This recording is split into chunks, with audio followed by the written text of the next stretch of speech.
इस देश का मिडिल क्लास कमर तोड़ मेहनत करता है, लेकिन इस मेहनत के बावजूद मिडिल क्लास गरीब हो रहा है, अमीर नहीं हो रहा। जितने डेटा का पैसा हमसे लिया जाता है उतना डेटा हमें यूज करने दिया जाए, वो एक्सपायर ना हो। ये हमारे मेहनत के पैसे से खरीदा गया डेटा है। Sir, I demand in this August House to make paternity leave a legal right in India. Sir, third मेरा प्रपोजल है no bank charges for not maintaining minimum account balance. खाने में खतरनाक मिलावट का मुद्दा, फूड अडल्ट्रेशन का। सर, आज मैं प्री पेड प्लान के जो मोबाइल यूजर्स हैं उनकी ओर से दो समस्याएं उठाना चाहता हूं। सर, पहली समस्या है कि रिचार्ज खत्म होने के बाद आउटगोइंग के साथ साथ इनकमिंग कॉल का भी बंद होना। दूसरी समस्या जो टेलीकॉम ऑपरेटर का 28 दिन का मंथली रिचार्ज। इस जीवन में दो ही चीजें निश्चित हैं, डेथ यानी कि मृत्यु, और दूसरा है टैक्स। 1 केजी अगर एक्सेस बैगेज हो जाए तो फ्लाइट आपसे हजारों रुपए का किराया वसूलती है, लेकिन कई घंटों के डिले के लिए क्या फ्लाइट हमें कॉम्पनसेट करती है? इंडियन पेपर लीक हमने देखा, देश भर में देखा कि कैसे पेपर लीक हुए, क्या उसमें माफियाओं का राज रहा और कैसे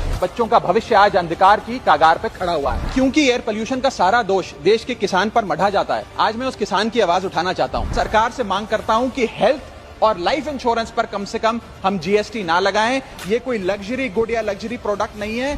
सर, आज एयरपोर्ट्स पर खाना इतना महंगा है, क्या इस पर कोई रेगुलेशन नहीं होना चाहिए? क्या कोई अफोर्डेबल कैंटीन का मैकेनिज्म नहीं होना चाहिए?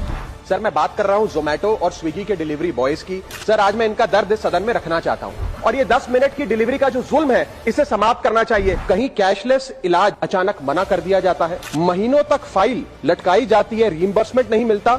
और आज मैं उन्हीं सिटीजन्स की जो टोल प्लाजा पे हैरेसमेंट फेस करते हैं उनका मुद्दा आपके सामने रखना चाहूंगा कि फुल कॉस्ट रिकवरी के बाद भी टोल वसूला जाता है 20-20, 30-30 साल तक। जब आप बैंक को पूरे विश्वास के साथ अपना डेटा देते हैं, क्या बैंक आपके डेटा को सुरक्षित रख पाता है? अब ये लीक है कि जाने अनजाने में डेटा शेयरिंग है, ये फैसला मैं आप तक छोड़ता हूं। मैं सरकार से निवेदन करता हूं कि हर भारतीय को एनुअल हेल्थ चेकअप का लीगल राइट दिया जाए। बाटा कंपनी का जूता पहनने वाला भी आज हवाई जहाज की टिकट नहीं खरीद पा रहा है। हम सांसदों को तो फ्लाइट की रीइंबर्समेंट मिल जाती है सर। आप उस आम नागरिक का सोचिए जो इस स्काई रॉकेटिंग एयर प्राइसेस से जूझ रहा है। That is the issue of fair use and arbitrary copyright strikes by digital platforms. जो इंटेंट था कि जीएसटी कम होगा तो वस्तुएं सस्ती होंगी, वस्तुएं सस्ती होंगी तो कंजम्पशन बढ़ेगा, कंजम्पशन बढ़ेगा तो डिमांड बढ़ेगी। ये हुआ नहीं, और ये इसलिए नहीं हुआ सर क्योंकि प्राइवेट कंपनियों ने इस मुनाफे को जनता को नहीं सौंपा।